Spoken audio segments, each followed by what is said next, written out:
పిలి గ్రామంలో వెలిసిన శ్రీ యోగభోగేశ్వర స్వామి దేవస్థానం మడికేరి శివాలయంగా ప్రసిద్ధిగాంచినటువంటి ఈ యొక్క ఆలయము 1996 సంవత్సరంలో శ్రీ శ్రీ జగద్గురు శృంగేరి పీఠాధిపతుల వారు ఇచ్చేసిన సందర్భంలో ఈ యొక్క దేవాలయము ప్రాచీనమైన దేవాలయంగా అంటే 1500 సంవత్సరాల క్రితం వెలిసినటువంటి దేవాలయంగా తెలియపరిచారు. తర్వాత 1997 సంవత్సరంలో యొక్క దేవాలయానికి మహాకుంభాభిషేక కార్యక్రమం నిర్వహణ జరిగింది. ఆ తర్వాత 2 పర్యాయాలు చేయవలసి ఉండింది.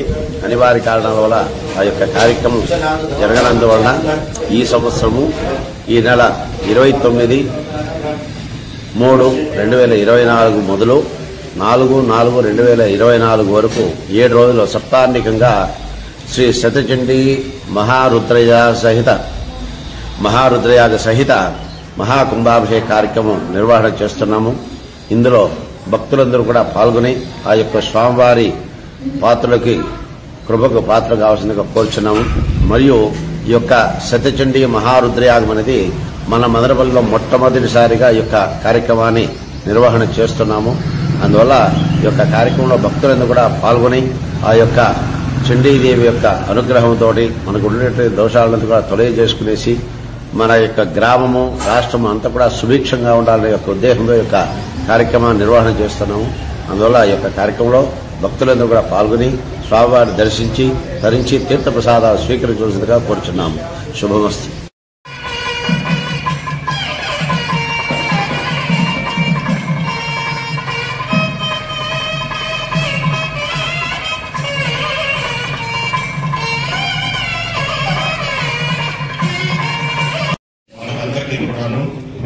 కాబట్టి ఎవరైనా అందులో పాల్గొనదలిచిన వారు అర్చక స్వాముల వారిని సంప్రదించి ఈ యొక్క కార్యక్రమాన్ని సఫలీకృతం చేస్తారని విన్నవిస్తున్నాను. స్వస్తి.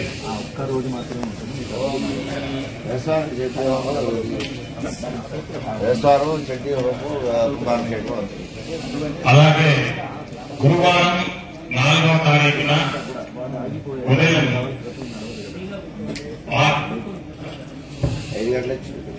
5 గంటల నుంచి ఈ యొక్క చివరి రోజు కార్యక్రమం ప్రారంభమవుతుంది. చండీ సప్తశతి 100 పారాయణాలు చేసినారు కాబట్టి అందులో ప్రశాంతంగా నవచండీ యాగంతో పాటుగా చివర పూర్ణాహుతి అయిన తర్వాత 10 గంటల నుంచి మహాకుంభాభిషేక సంప్రోక్షణ కార్యక్రమం కూడాను జరుగుతుంది. కాబట్టి భక్తాదులు యావన్మంది ఈ యొక్క కార్యక్రమంలో పాల్గొని శ్రీ లలితాంబ సమేత యోగ భోగేశ్వర స్వామి వారి కృపకు పాత్రలు కావాలి. పూర్వజన్మ సుకృతంగానే భావించాలి. ఎందుకంటే ప్రతిరోజు ఒక శివలింగాన్ని తయారు చేసి సంవత్సరం రోజుల పాటు ఆ శివలింగానికి అర్చన చేస్తే ఎంతటి ఫలితం కలుగుతుందో అది ఒక మహాలింగార్చన చేయడం వల్ల కలుగుతుంది. అలాగే ఇలాంటి 11 సార్లు ఎవరైతే ఆచరిస్తారో అది ఒక సహస్రలింగార్చన చేస్తే అంత ఫలితం కలుగుతుంది. కాబట్టి ఈశ్వరానుగ్రహం కొరకు అత్యంత సులభ ఉపాయమైనటువంటి మార్గం ఏమిటంటే పార్థివలింగార్చన. ఈ మట్టితో చేసినటువంటి 108 శివలింగాన్ని ఆ కైలాసంలో ఏ విధంగా అయితే స్వామివారు కూర్చొని ఉంటారో వారి యొక్క అధిదేవత ప్రత్యయ దేవతలందరూ కూడాను అలాగే ఇక్కడ ఏర్పాటు చేసి యంత్రంలో ఏర్పాటు చేసి ఈ యొక్క సహస్రలింగార్చనను చేయడం జరుగుతుంది. స్వామివారికి 16 ఆవరణలో అర్చన చేయడం జరుగుతుంది. గంగా గౌరీ సమేతంగా అలాగే వృషభార్చన అలాగే యమ చిత్రగుప్తాలు అంటే మన పాపపుణ్యాలు లెక్కించేటటువంటి గణపతి, చిత్రుడు, యముడు, చిత్రగుప్తుడు వీరి యొక్క ఆరాధనతో పాటుగా మొత్తం ఈ యొక్క సహస్రలింగార్చన తరపున చేయడం జరుగుతుంది.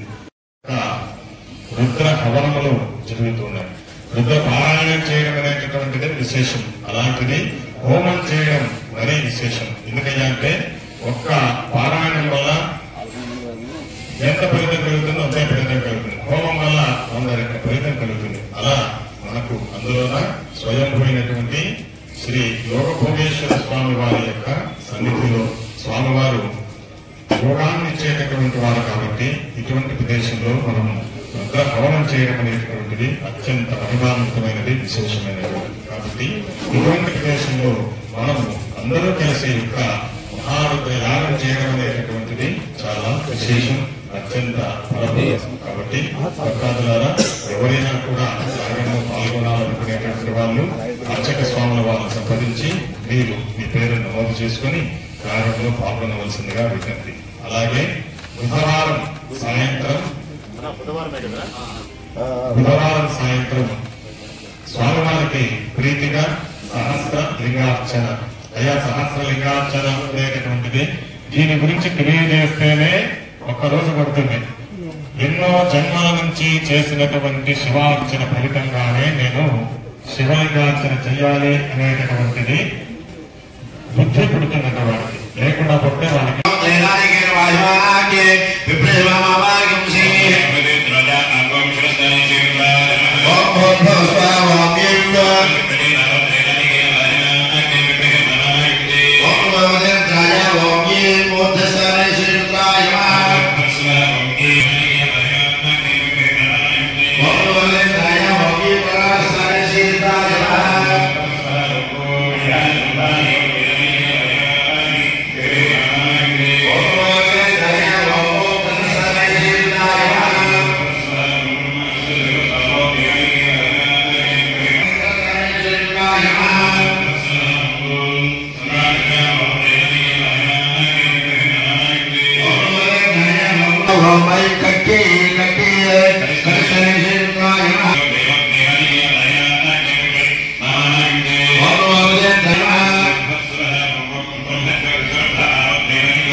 ఇది ఒక సాహసోపేతంగా చేస్తున్నాము యాగము. ఎవరు కంగన కట్టుకోలేరు దీన్ని, అంతే. బ్లాక్ షేడ్ వస్తుంది, నల్లగా వస్తుంది. అంటే ఇది అయింది కదా ఎండ,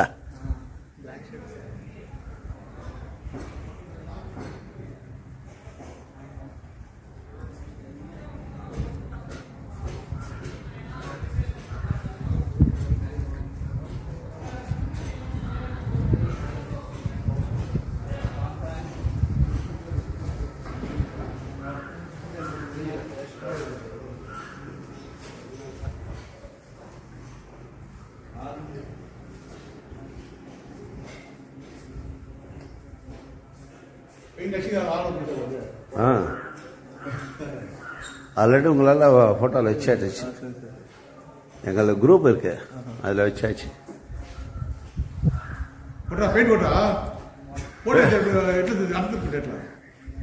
వాడు ఫోటోలు పడాలని చూస్తాడు.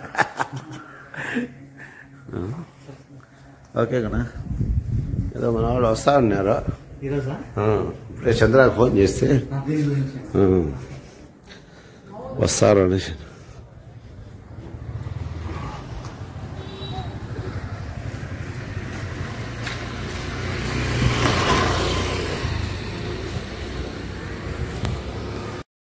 పుత్ర పౌత్రాది సంపదలను నిష్కలంక బుద్ధిని ప్రసాదిస్తారు అని అమ్మవారు తెలియజేస్తున్నారు. నిష్కలంకమైనటువంటి బుద్ధిని కూడా ప్రసాదిస్తానని తెలియజేస్తున్నారు. ఇక్కడ అమ్మవారు ఎన్ని చెప్పినా కూడాను మంచి మనస్సును మీకు ప్రసాదిస్తాననే తెలియజేస్తున్నారు. అలాగే బుద్ధి, యాదేవి సర్వభూతేషు బుద్ధి రూపేణ సంస్థిత అని మనం స్తుతిస్తున్నాం. అలా అమ్మవారు ఎక్కడున్నా కూడాను అమ్మవారు తల్లితో ఏమి బిడ్డ అడిగినా కూడాను మంచి బుద్ధి ఉండాలని కోరుకుంటుంది. కాబట్టి అమ్మవారు కూడా మనకు మంచి బుద్ధిని ఇస్తూ ఉన్నారు. అలాగే ఎప్పుడు చేయాలి ఏమిటి అనేది కూడాను అమ్మవారే తెలియజేస్తున్నారు. అష్టమి, చతుర్దశి, నవమి పక్షద్వయములందు నా స్తుతి ఎవరు చేస్తారో, ఎవరు వింటారో వారికి కొంచెం కూడా పాపం అనేటటువంటిది అంటదు అని తెలియజేస్తున్నారు. చతుర్దశి, అష్టమి, పౌర్ణమి అంటే 2 సార్లు వస్తుంది తిథిద్వయం. పక్షద్వయం, పక్షద్వయం అంటే 2 పక్షాలు వచ్చేటటువంటి అష్టమి, చతుర్దశి, నవమి, పౌర్ణమి. అలాగే వీటిలో ఎవరైతే పారాయణం చేస్తారో వారికి కాస్త కూడాను పాపం అనేటటువంటిది అంటదు అని అమ్మవారే స్వయంగా తెలియజేస్తున్నారు. పూర్వాంగ ఉత్తరాంగములతో 3 చరిత్రలు చేయవలను. ఇంకా తీరిక ఓపిక లేని వారు మధ్యమ చరిత్ర మాత్రము అంగముతో కూడా చేయవచ్చును. అంటే అంత సమయం లేదు అని అనుకునే వాళ్ళు కేవలం 4వ అధ్యాయాన్ని కూడాను అంటే మహిషాంతకరి స్తోత్రాన్ని, శక్రాది స్థుతిని మాత్రమే పూర్వాంగ ఉత్తరాంగాలతో చేస్తే సప్తశతి చేసినటువంటి ఫలితాలు ఇస్తున్నాను ఈ యొక్క ఋషులు తెలియజేసినటువంటి మాట. తర్వాత ప్రథమ ఉత్తమ చరిత్రములు ఒక్కొక్కటిగా విడివిడిగా చెయ్యరాదు అనేటటువంటిది కూడాను తెలియజేయబడుతుంది. ఏకైనా మధ్యమే ఏకైతమే తరయోహ అనేటటువంటిది దీనికి ప్రమాణం. పారాయణం మొదట రాత్రి సూక్తం, చివర దేవి సూక్తాలు, ఆద్య అంతములో అష్టోత్తర నమాత మంత్ర జపము, శాపోద్ధార శాప ఉత్కీర్ణములు పఠించవలను. లోపల ఈ యొక్క యంత్ర పూజ, నవావరణ యంత్ర పూజ ఇవన్నీ కూడా చేసి సప్తశక్తి జప, పారాయణ, తర్పణ, హోమాదులు క్రమంగా చేస్తే సంపూర్ణమైనటువంటి దేవి అనుగ్రహం కలుగుతుంది అనేసి ఋషులు తెలియజేయడం జరిగింది. ఇటువంటి అత్యంత మహిమాన్వితమైనటువంటి పూజా విధానం దీనంతా కూడాను ఏ విధంగా చేయాలి అనేది కూడాను తెలియజేస్తున్నారు. మొదటిది పూజ, రెండవది పారాయణం, మూడవది హవనం, హోమం.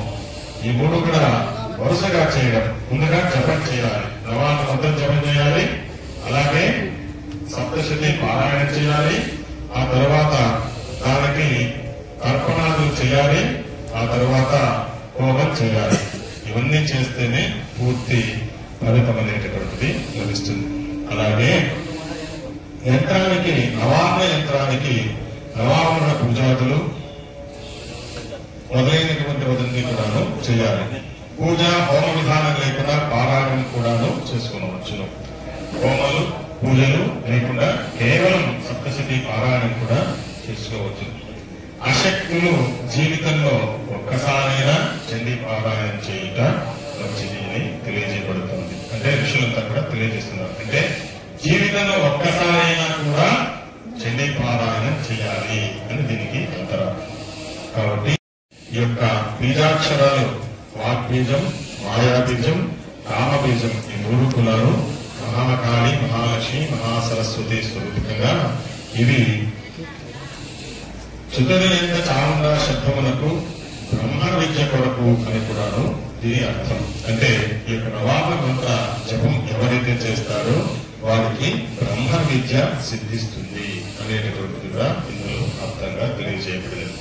అలాగే ఈ మూడు దేవతలకు విశేషమైనటువంటి రూపములు ఉండి అదే సంబోధిస్తున్నాయి. అలాగే చిద్రూపమైన మహాసరస్వతి, సద్రూపమైన మహాలక్ష్మి, ఆనందరూపమైనటువంటి మహాకాళి, మీరు బ్రహ్మ విద్య ప్రాప్తి కొరకు మిమ్మల్ని నేను ధ్యానిస్తున్నాను అని నవాబ మంత్రం యొక్క అర్థంగా తెలియజేయబడుతూ ఇందులో గాయత్రి పంచదశి మహామంత్ర అర్థములు కూడా ఇందు లోపల రహస్యంగా ఇమిడి ఉన్నాయి. కాబట్టి నవార్ణ మంత్రాన్ని ఎవరైతే జపిస్తారో మహాకాళి, మహాలక్ష్మి, మహాసరస్వతి స్వరూపిణి చండికా పరమేశ్వరి యొక్క అనుగ్రహంతో పాటుగా గాయత్రి మంత్ర జపాన్ని చేసినటువంటి ఫలితం, అలాగే పంచదశి మహామంత్రం చేసినటువంటి ఫలితం కూడా ఎటువంటి ఎడబాటు లేకుండా చేస్తాను అని. అంటే ఇవన్నీ కాపాడుతూ స్థిర లక్ష్మి అనేటటువంటిది కూడా నేను ఇస్తానని అమ్మవారు తెలియజేస్తున్నారు. చండీ సప్తశతి విధానాన్ని, రహస్య త్రయములను మహర్షులు పొందుపరిచినారు. కావున జాగ్రత్తగా తెలుసుకుని జప పారాయణాలు చేసి సద్గురువులు ఆదేశించిన ప్రకారంగా ఆ యొక్క దేవీ మహాత్యాన్ని పారాయణం చేసి శ్రీ దేవి కృపకు పాత్రలు కాగలరు అని అమ్మవారు తెలియజేస్తుంది. ఎంత చెప్పినా కూడా మనం తెలియజేయాల్సిందేంటి, గురువుల యొక్క వాక్యానుసారమే మనము చేయాలి, గురువుల ఉపదేశానుసారమే చేయాలి అనేటటువంటిది దీని యొక్క ముఖ్య ఉద్దేశం. తర్వాత దేవీ మహాత్యంతో పాటుగా ముందుగా నవార్ణ మంత్ర దీక్ష చేస్తేనే ఈ యొక్క చండీ సప్తశతి ఫలిస్తుంది. కాబట్టి ఈ యొక్క నవార్ణ మంత్ర విశేషాన్ని కూడా మనము తెలుసుకున్నాం. అథర్వ ఉపనిషత్తు నుండి